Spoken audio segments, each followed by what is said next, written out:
आम घट बुड़िया सब बाहर पूरा घट शुभारंभ हो आज आम राधाकृष्ण मंदिर। तो आप चलतु बहुत घटवाल से अच्छा आप देखिए पायल पथर चलते क्या गले हजिगले बोले अच्छा तो ठीक अच्छे। तो आस देखीदेव आम गाँव घट केमती बुड़ा जी बुढ़ा बड़ नदी पा आना आणिकी पुणी एटी पकेवा मंदिर रे। तो बहुत सारा घटवाल अच्छा आम से ठाकुर मंडप चलते देखा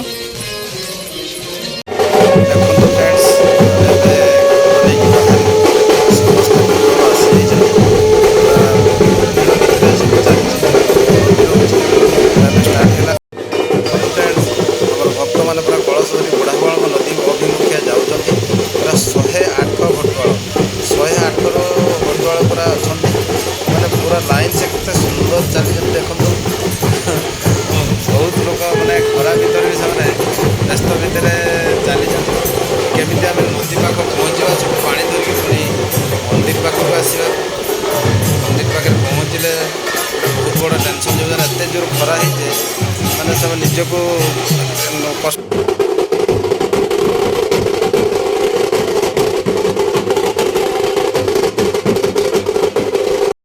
देखो फ्रेंड्स आम भक्तगण केमती सुनसान रास्तार पूरा चली एत खरा दाऊ दाऊर भी चली पूरा बुढ़ाबल नदी कूड़ को जीवार पूरा चेष्टा जारी रखिंट। तो देखो आग को आहरी बहुत सुंदर ये रही आप देखिए पानी बुड़ेबार दृश्य केमती सी पानी बुड़ेबे आपर आसिक पहुँचे मंदिर पाखे। तो चलतु केमती चलती आमर सरबत भी दिया चली पानी भी दिया चलती मझे मझे।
पूरा बढ़िया थंडा लगुच किसी होनी पूरा थंडा थंडा लगुच अल्प समय रहा पहुँचापी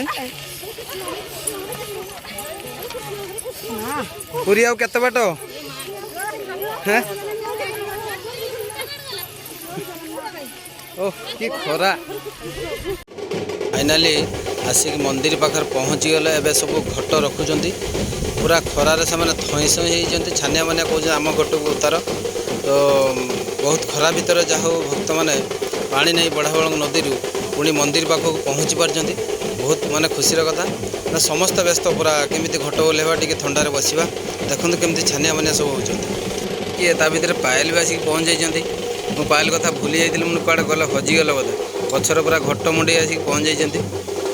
तो नना समस्त घट नहीं कि मैंने होमकुंड ये भितर रखुंट रखिला आमर या आलती हम ना संकल्प हम सॉरी संकल्प हम संकल्प होलापर पुणी प्रसाद सेवन अच्छी आगू चलो देखेबी दही सरबत होती पूरा अदा पुदना पत्र दही लेंबू पड़ी पूरा पूरा चांगा दही सरबत समस्त पूरा थकी ये दिया दिया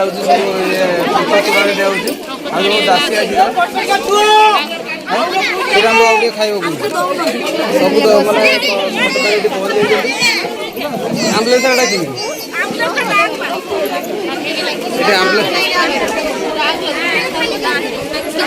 तो पहुँच गले पूरा घट नहीं पानी तो पानी ढला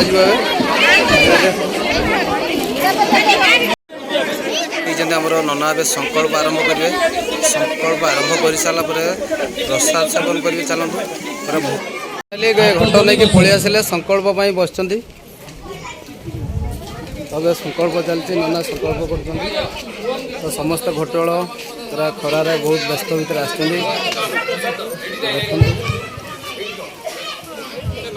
ରାତି ସମସ୍ତେ ଖାଇସାରିଲା ପରେ ହାତରେ ପଇସା ହାତ ଧୋଇକି ତାକୁ ଗୁଆ ଚାଉଳ ଆଉ ତାପରେ ପଇସା ଅଛି ଭଲ ନା ନାହିଁ ଗୁଆ ଚାଉଳ ସଂକଳ୍ପ ସରିଯାଇଛି। ଏବେ ଭକ୍ତଗଣ ଯିବେ ପ୍ରସାଦ ସେବନ କରିବା ପାଇଁ। ଆମର ସ୍କୁଲ ଘର ହେଉଛି, ତ ଚାଲନ୍ତୁ ସେଠି ଦେଖିବି କିଭଳିଆ ମାନେ ପ୍ରସାଦ ଖାଇବେ। ତାପରେ ଭକ୍ତମାନେ ଘରକୁ ଯିବେ। ପୁଣି ଆସନ୍ତାକାଲି ପ୍ରସାଦ ଅଛି, ତ ଦେଖିବି ଆହୁରି ଆସନ୍ତାକାଲି ଭିଡ଼ିଓ। ତ ଆମ ଭିଡ଼ିଓ ଯଦି ଭଲ ଲାଗିଥିବ ଲାଇକ୍ କରିବେ, ସେୟାର କରିବେ, ସବସ୍କ୍ରାଇବ୍ କରିବେ ଆଉ ବେଲ୍ ଆଇକନ୍ ଦବାଇବା ପାଇଁ ଭୁଲିବେ ନାହିଁ।